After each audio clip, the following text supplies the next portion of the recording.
Ich nehme es gleich mal vorweg. Diesmal gehen wir zu weit. Vor uns liegt eine der härtesten Routen durch das Hochland der Anden. Haben wir uns überschätzt? Machen unser Auto jetzt kaputt und dann ist alles zu Ende. Ein Kampf mit dem Körper beginnt. Das ist echt der Horror, es tut richtig doll weh, ey.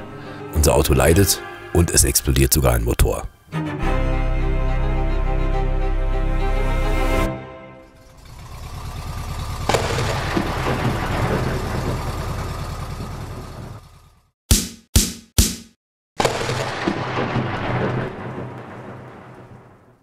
Das ist Startvideo. Hier startet die neue Expedition. Wir sind in San Pedro de Atacama, ganz im Norden von Chile. Und es geht auf nach Bolivien. Und es geht in diese Richtung, in die Berge, über 4000 Meter. Ihr seht den schneebedeckten Vulkan, ihr seht die Bergspitze und da wollen wir hin. Wir freuen uns wahnsinnig drauf. Es geht über die Lagunenroute. Das ist eine der härtesten Offroad-Strecken, die es gibt. Und jetzt bereiten wir das Fahrzeug vor. Und das ist unsere Verstärkung. Bevor es losgeht, müssen wir Hermann noch auf die Berge vorbereiten. Wir müssen die Bremsen entlüften und haben einen Wackelkontakt an der Lichtmaschine. Da, wo wir hinfahren, wird es eiskalt in der Nacht. Wir können mit minus 10 Grad rechnen. Das heißt also, wir müssen was machen, weil es gibt in Chile und in Argentinien kein Winterdiesel. Das haben sie zwar in Argentinien gesagt, aber wir finden nichts im Internet, ist uns zu unsicher. Und warum? Wenn der Diesel bei minus 2, minus 3 Grad anfängt zu flocken, dann setzt sich der Dieselfilter zu und dann fährt das Auto nicht mehr. So, und deswegen führen wir jetzt hier so ein, wie sagt man, Anti-Kontriglant, also so ein Anti, dass es halt nicht gefriert, für Diesel rein, iceproof. Und ja, das machen wir jetzt, dann tanken wir voll auf. Rest haben wir schon erledigt und dann ja, einkaufen und dann geht's auf ins größte Abenteuer unseres Lebens. Und wir hoffen, dass wir auf der anderen Seite ankommen, weil das ist echt eine sauharte Strecke.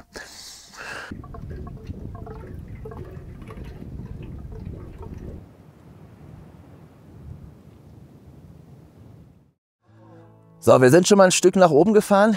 Es sind noch 10 Kilometer bis zur bolivianischen Grenze.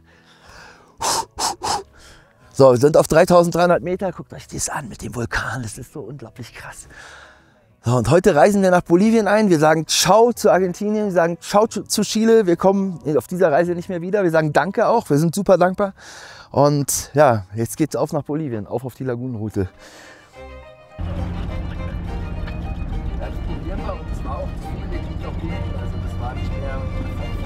Es geht immer weiter sehr steil bergauf. Der Grenzübergang liegt auf 4700 Metern. Die Luft wird dünner und Hermann kämpft sich immer langsamer den Berg hoch. Dann erreichen wir endlich den Grenzübergang. Wir sind offiziell in Bolivien. Ja. Estoy tan emocionada, feliz. Endlich. Endlich. Nach 1 Jahr und 7 Monaten. Wir sind in Bolivien. Ja. Und jetzt geht's los. Viele Farben. Aber jetzt erstmal wirklich 3 Tage lang der Kampf mit der Natur. Und dann, ja, dann sind wir wirklich in dem Land richtig angekommen, wo wir schon so lange von träumen. Unser Begleiter auf diesem Abenteuer heißt Danny Ocean. Es ist sein Künstlername, denn er liebt nicht nur das Offroad-Fahren. Er ist Magier, Mentalist und Hypnotiseur. Wir haben uns also mentale Verstärkung ins Team geholt. So, jetzt müssen wir noch einreisen nach Bolivien und dann sind wir wirklich komplett raus aus Argentinien und Chile und im stimmt ja gar nicht, im 5. Land unserer Reise. Weiter geht's. Oh, ist das kalt. So 4500 Meter hier, das ist richtig krass. Meine Güte, was ein Wind. Dass Bolivien anders ist, merken wir gleich an der Grenze. Hier kontrollieren sie die Fahrgestellnummer penibel und gleichen alles mit den Papieren ab. Ansonsten wird nichts kontrolliert. So, jetzt haben wir es hinter uns, jetzt haben wir es durch, alle Grenzgeschichten sind gemacht. Das Auto darf für 3 Monate in Bolivien bleiben. Wir können sogar verlängern, nochmal um 2, 3 Monate und auch innerhalb des Landes, man muss nicht mal raus. Ist also echt cool, viel besser als wir gedacht haben. Jetzt fahren wir weiter und wisst ihr, was total krass ist? Das könnt ihr euch nicht vorstellen. Die Leute, die hier bei der Grenze arbeiten, die leben hier oben. Also die sind hier immer auf 4500 Meter durchgehend. Die fahren nicht runter. Die haben ja keine Kinder, keine Frauen, das ist unglaublich. Und die leben hier mit so widrigen Bedingungen. Hier ist wirklich arschkalt, hier weht ein krasser Wind. Die ganzen Gebäude haben kaputte Fenster. Das ist richtig krass. Also das kann ich mir kaum vorstellen, so zu leben. Ja gut, aber dann ist man halt einen anderen Standard gewöhnt, wenn man aus Europa kommt. Da haben wir schon Glück gehabt, ja. So, jetzt machen wir weiter rein in die Natur. Total schön, freuen wir uns. Ich bin so aufgeregt, das könnt ihr euch nicht vorstellen. Alessandra ist auch total, schon seit 3 Tagen. Ja, endlich Bolivien.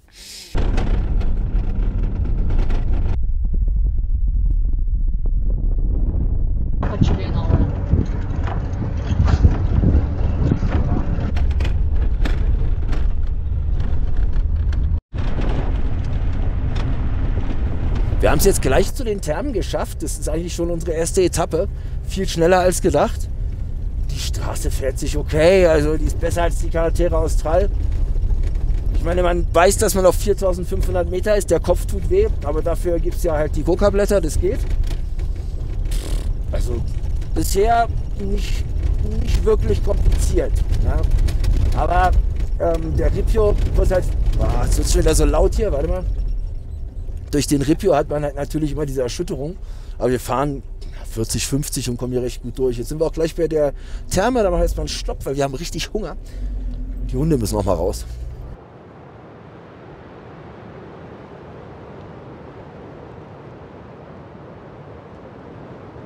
Jetzt erstmal alles zusammenpacken hier. Wir haben es zu den Thermen geschafft und Alessandra will da unbedingt rein, aber ich gehe da nicht rein. Das ist mir zu kalt. 29 Grad hört sich erstmal warm an, aber draußen ist halt so windig und wenn man lange in 29 Grad warm Wasser ist, geht die Körpertemperatur ja auch runter, nicht hoch. Da ist ja weniger als Körper. Und ganz im Ernst, es ist mir echt zu kalt. Ich habe mich beim letzten Mal bei dem Hotpot so erkältet, das war echt zu krass. Da habe ich keine Lust drauf. Ich werde filmen und mir angucken, wie Alessandra da ins Bad reinhüpft. Sicherlich interessant.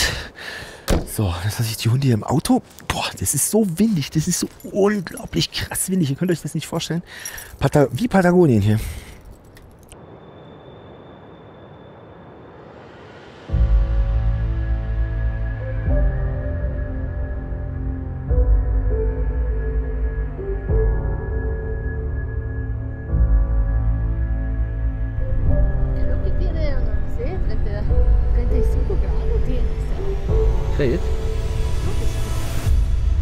Pero it's just so demasiado viento.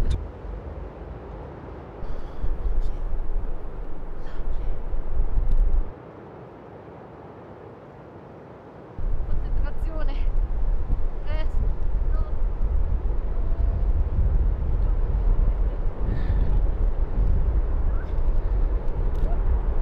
Es ist richtig kalt, Leute. Ihr könnt euch nicht vorstellen, wie eiskalt die Luft ist.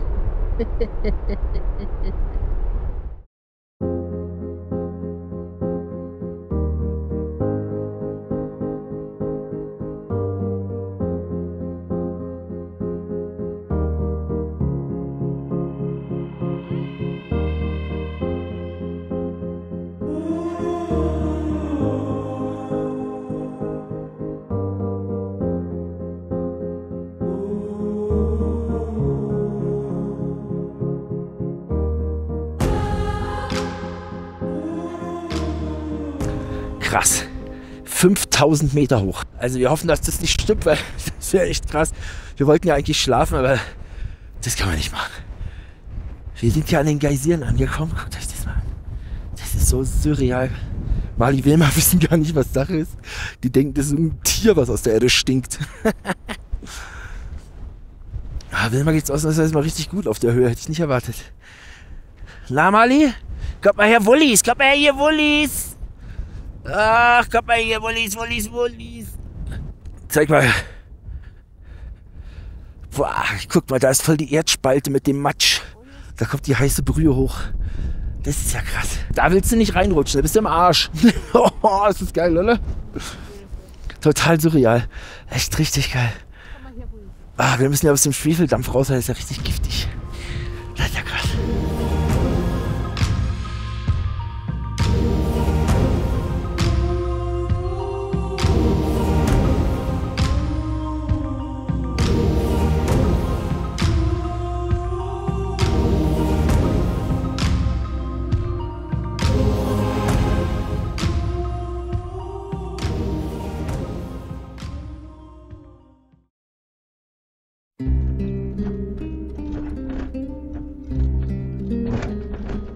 Wir haben uns über die guten Straßen zu früh gefreut.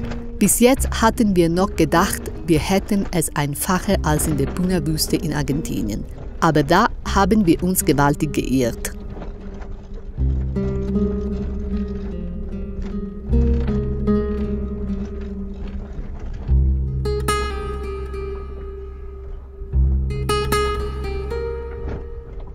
Wir fahren schon viel zu viele Stunden. Auf diesen Straßen müssen wir uns sehr konzentrieren. Wir haben keine Energie mehr. Der Lärm, der Stau und die Höhe machen uns zu schaffen. Draußen ist es jetzt schon bitterkalt. Wir sind mit unserer Kraft am Ende.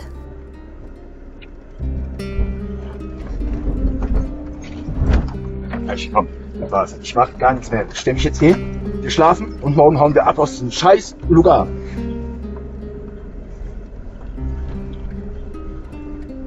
So, gute Nacht. Keine Lust mehr, Alter, echt nicht. Das ist mir wirklich viel zu blöd, Alter. Mach unser Auto jetzt kaputt und dann ist alles zu Ende.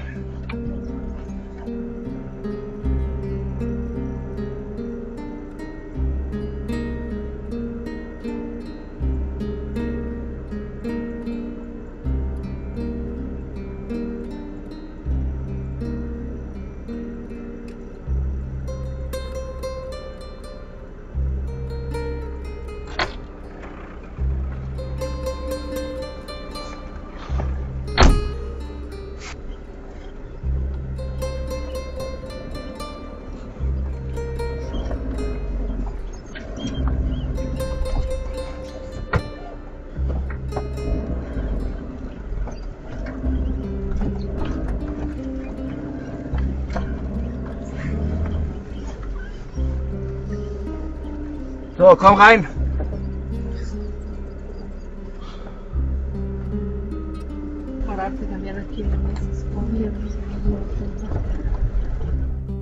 Wir schaffen es, in den Canyon hineinzufahren. Hier stehen wir zum Glück windgeschützt für den Rest der Nacht.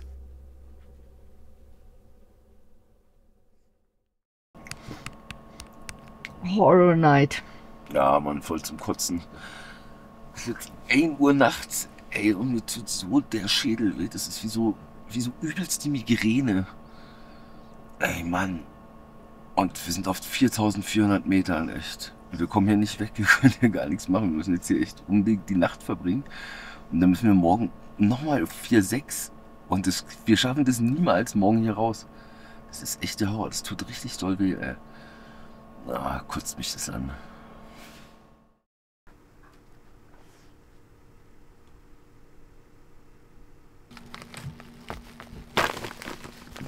Boah, Eis. Wow.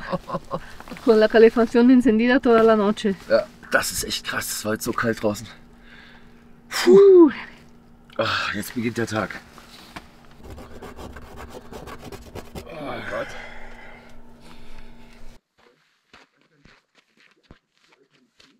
Nicht, dass ich hier das falsche Pulver drauf mache.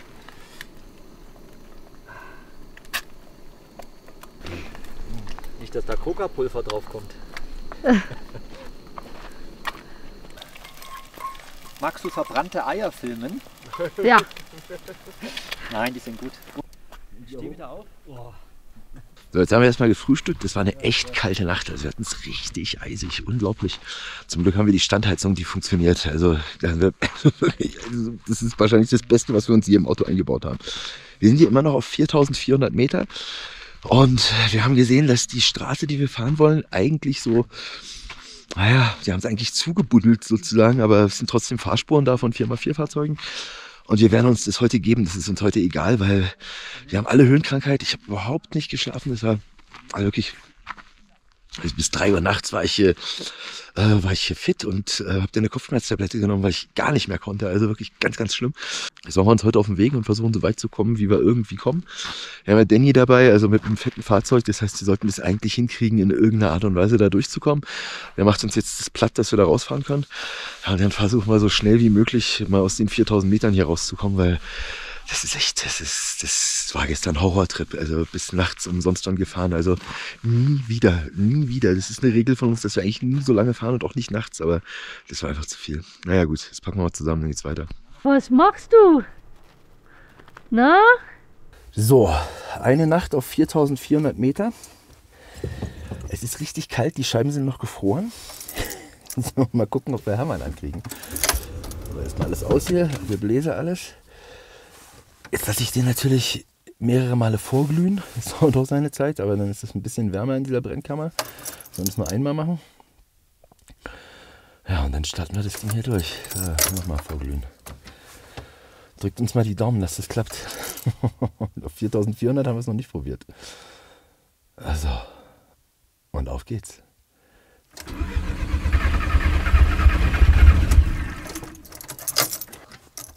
Erster Versuch, nix.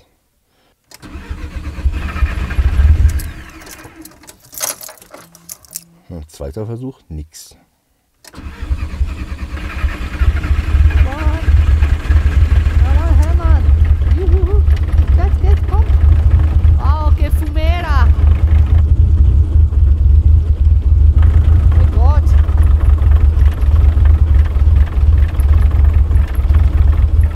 Ganz schön rum.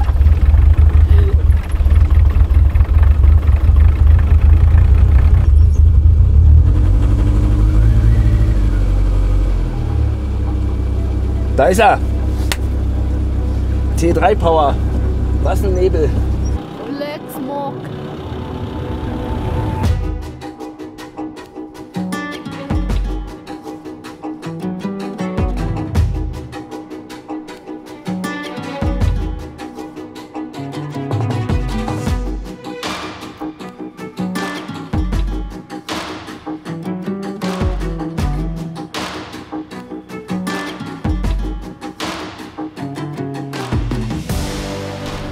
Da müssen wir jetzt durch. Das wird Action. Das wird echt Action.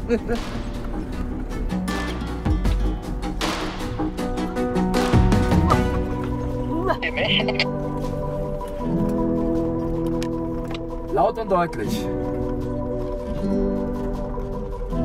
Hörst du mich? Ja, Kanal. So, da soll ich jetzt durch, ja?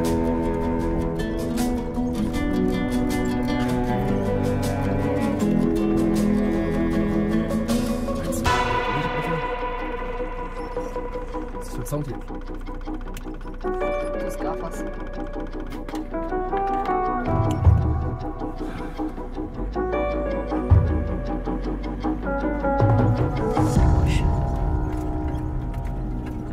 Ja. Jawohl.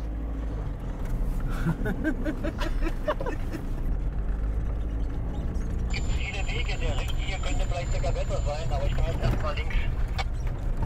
Ja, für uns ist immer gut, wenn der Hauptweg, weil der ist nicht so weich, weißt du. Weg, den ich gerade hier fahre, ist wirklich perfekt. Wir sind dran. Obwohl wir eigentlich auf befestigten Wegen bleiben wollten, entscheiden wir uns, der Intuition von Danny zu folgen. Jetzt sind wir richtig eingetaucht in die Lagunenroute. Hier gibt es jetzt keine Straße mehr. Wir stehen mitten im Nirgendwo, nur noch Fahrspuren und müssen uns unseren Weg suchen. Hier sind alles 4x4 Fahrzeuge und wir mit unserem 2WD. Wir ziehen es durch. VW-Bus macht's.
Ja, das ist krass. Also wir geben es Hermann mal wieder richtig.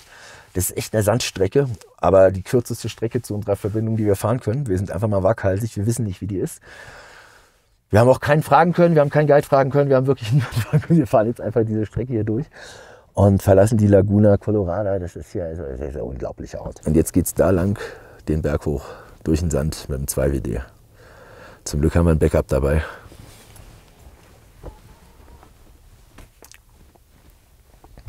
Ja, total krass. Wir haben es echt geschafft. Wir sind echt an der Hauptstraße angekommen und sind querfeldein gefahren. Die Route war nirgendwo eingezeichnet, nur wir haben eine Offroad-Karte gehabt, da hat man so eine gestrichelte Linie gesehen und wir haben es echt gewagt. Und hätten wir es nicht gewagt, hätten wir jetzt viel länger fahren müssen, also bestimmt 3 Stunden länger. Das heißt, wir haben echt viel gespart und sind jetzt auf der Hauptstraße sozusagen Richtung Ayota. Das ist richtig geil. Ja? Haben den Exit Point sozusagen schon erreicht.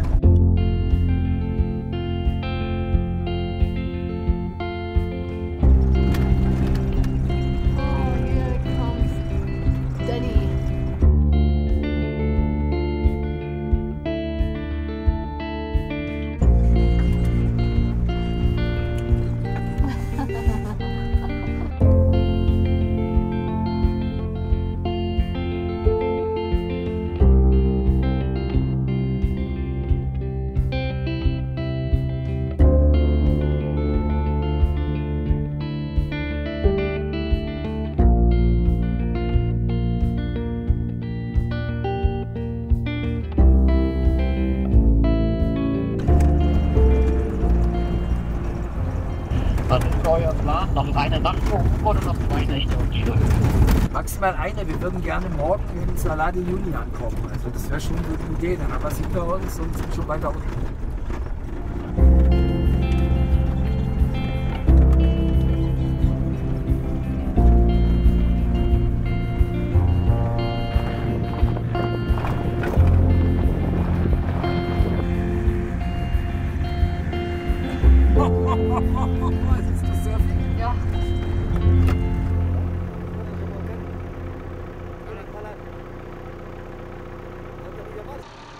Die Wüste fordert ihre Opfer. Mitten im Nirgendwo steht eine Gruppe Bolivianer und ihr Auto geht nicht mehr. Wir entscheiden uns zu helfen. Zuerst nur mit Starthilfe und dann gebe ich ihnen unsere Geheimwaffe. Ein Spray, das man nutzt, um den Motor zu starten. Davon darf man wirklich nur sehr wenig nehmen, aber der Bolivianer sprüht den gesamten Motor damit ein. Mit fatalen Folgen. Fuego, fuego, hay fuego, hay fuego. Hay fuego dentro. Hay fuego, it's on fire. Agua. Es explodiert in die andere Richtung. Vai, vai, vai. Bueno, un poco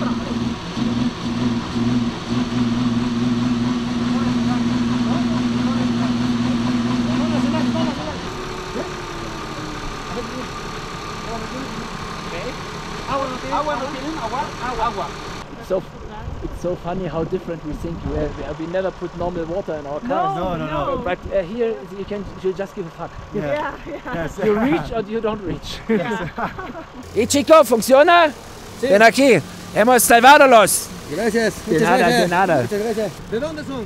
Yo alemán. Y de Netherlands.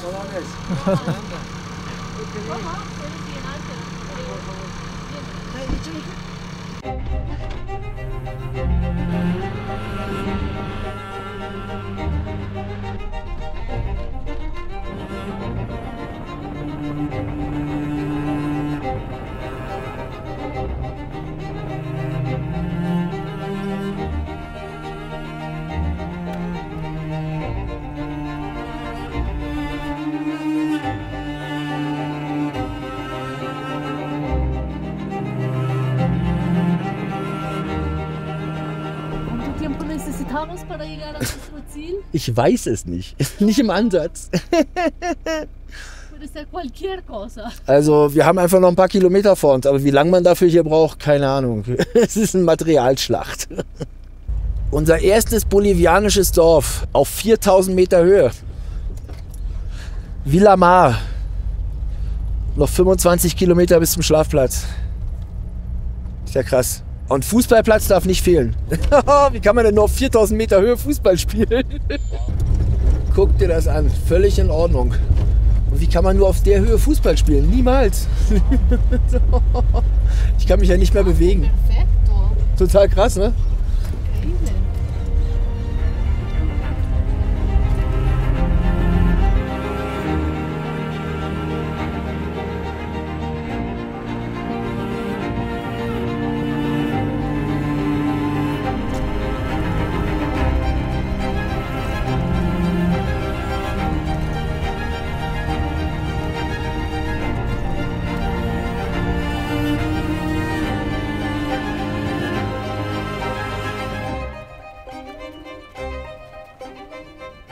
Wir sind absolut froh, dass wir unseren Schlafplatz für heute erreicht haben. Wir wollen nur noch etwas essen und ins Bett. Auch heute war wieder ein sehr anstrengender Tag.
Na, jetzt hast du Höhenkrankheit, hä?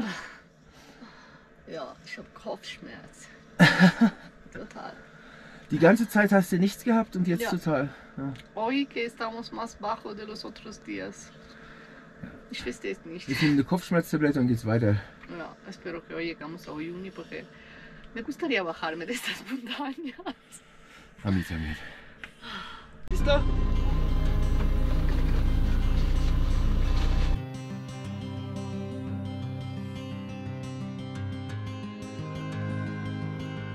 Heute Morgen wurden wir von einem kleinen lustigen Tier geweckt. Wir wollen es unbedingt noch filmen und machen uns auf den Weg.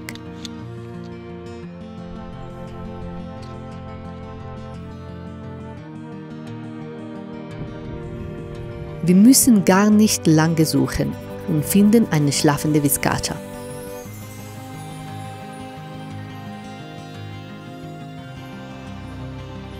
Dieses süße Nagetier gehört zur Familie der Chinchillas und lebt hier zwischen den Steinen.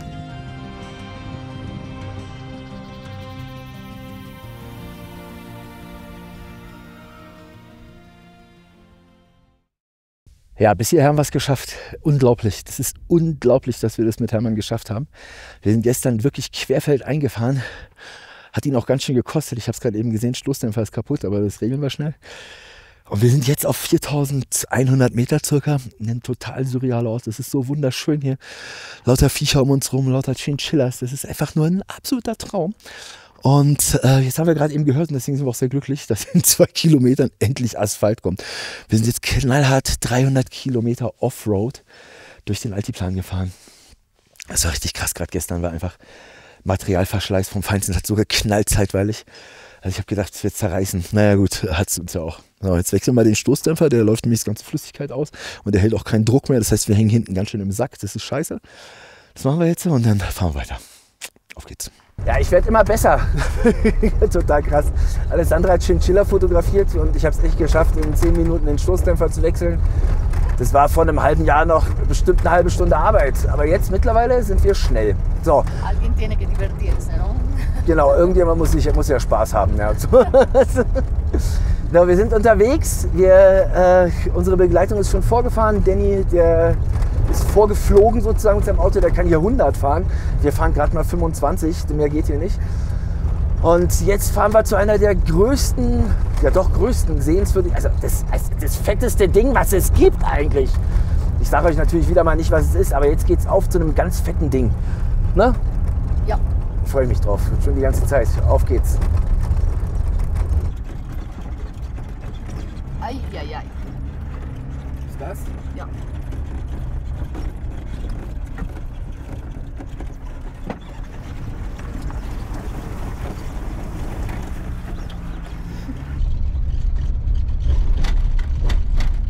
Endlich, da. Der Asphalt kommt in Sicht. Wir sind da. Wir haben es geschafft. Wir sind raus aus dieser Scheiße. Oh mein Gott, echt.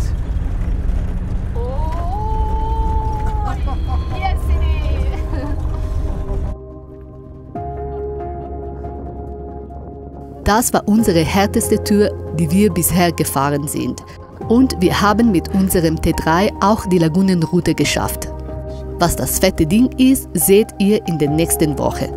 Danke für eure liebe Unterstützung. Bis zum nächsten Mal.